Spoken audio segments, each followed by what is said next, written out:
வணக்கம், நான் Hema Subramanian. Welcome to home cooking Tamil. பொதுவாக நம்மளுக்கு பிரியாணினாலே ரொம்பவே பிடிக்கும். இன்றைக்கி நம்ம பார்க்க போகிற ஸ்பெஷல் பிரியாணி வெஜிடபிள் பிரியாணி. இது எப்படி செய்யறதுன்னு பார்க்கலாம். வெஜிடபிள் பிரியாணிக்கு முதல்ல பாஸ்மதி அரிசியை 2 இல்லைன்னா 3 தடவை கழுவி ஒரு 15 நிமிஷம் ஊற வைக்கணும்.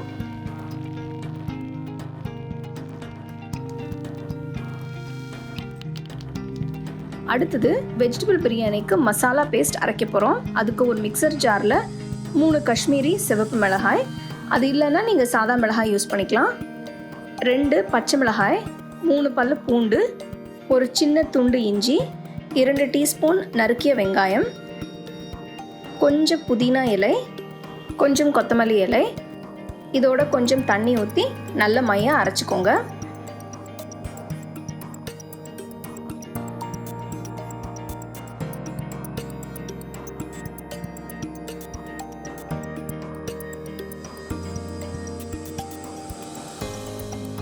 அடுத்தது ஒரு ப்ரெஷர் குக்கரில் 3 டீஸ்பூன் நெய் ஊற்றிக்கோங்க.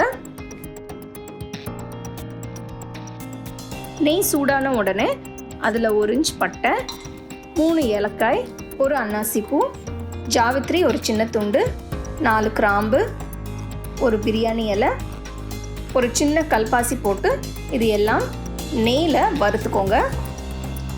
2 பொடியாக நறுக்கின வெங்காயம் சேர்த்துக்கோங்க. வெங்காயம் பொன்னிறம் ஆகும் வரை வதக்கிக்கோங்க. வெங்காயம் பொன்னிறம் ஆன பிறகு நம்ம அரைச்சி வச்ச மசாலா பேஸ்ட்டை சேர்த்துக்கோங்க. பச்சை வாசனை போகிற வரைக்கும் மசாலா பேஸ்ட்டை வதக்கிக்கோங்க. இதுக்கு ஒரு 2 நிமிஷம் அல்லது 3 நிமிஷம் ஆகும். வதக்கும் போதே மசாலா எண்ணெயை உறிஞ்சிடும். அதுக்கு ஒரு 2 டீஸ்பூன் எண்ணெயை சேர்த்து மசாலாவை வதக்கிக்கோங்க. மசாலா பச்சை வாசனை போன பிறகு 2 பொடியாக நறுக்கின தக்காளியை சேர்த்து வதக்கிக்கோங்க. தக்காளி மசாலாவோட சேர்ந்து ஒரு கலவையாக வர வரைக்கும் வதக்கிக்கோங்க. தக்காளி நல்ல வெந்தப்புறம் 1/4 டீஸ்பூன் மஞ்சத்தூள், 2 டீஸ்பூன் உப்பு சேர்த்து வதக்கிக்கோங்க.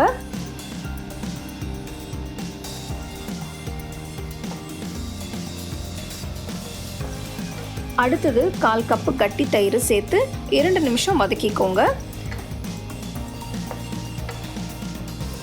அடுத்தது ஒரு நறுக்கிய உருளைக்கிழங்கு, ஒரு கேரட், 6 அல்லது 7 நறுக்கிய பீன்ஸ், ஒரு போல் நறுக்கிய காலிஃப்ளவர், 1/4 கப் பட்டாணி சேர்த்து மசாலாவோட 5 நிமிஷம் வதக்கிக்கோங்க.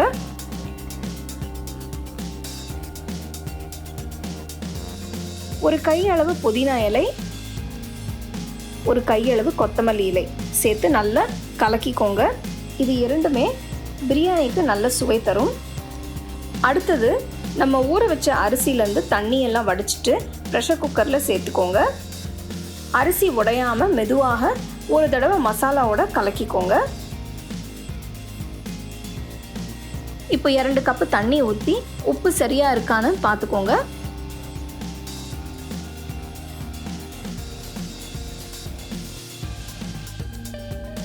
தேவைப்பட்டுச்சுன்னா கொஞ்சமாக உப்பு சேர்த்துக்கோங்க.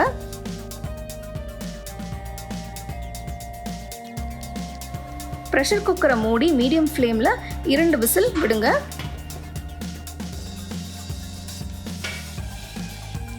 இரண்டு விசில் வந்த பிறகு ஒரு 15 நிமிஷம் குக்கரை திறக்காம ப்ரெஷர் இறங்குற வரைக்கும் வெயிட் பண்ணுங்க. பிரியாணியில் அரிசி பொலப்பொலான்னு வந்திருக்கு. இந்த ஸ்டெப் ரொம்ப முக்கியம். சூடான வெஜிடபிள் பிரியாணி தயார். வெஜிடபிள் பிரியாணியை தயிர் பச்சடியோடு சர்வ் பண்ணுங்கள். அருமையான வெஜிடபிள் பிரியாணி எப்படி செய்கிறதுன்னு பார்த்தோம். உங்களுக்கு ஏதாவது ஒரு விருப்பமான வெஜிடபிள் இதில் போட்டு செய்யணுன்னா நீங்கள் அதை செய்யலாம். இது ரைத்தா வச்சு சாப்பிட்டிங்கன்னா ரொம்பவே நல்லாயிருக்கும். இது ஒரு நல்ல லஞ்ச் பாக்ஸ் ரெசிபி கூட. ஸோ கண்டிப்பாக உங்களுக்கு இந்த ரெசிபி பிடிச்சிருக்கும்னு நினைக்கிறேன். இது நீங்கள் வீட்டில் செஞ்சு பாருங்கள்.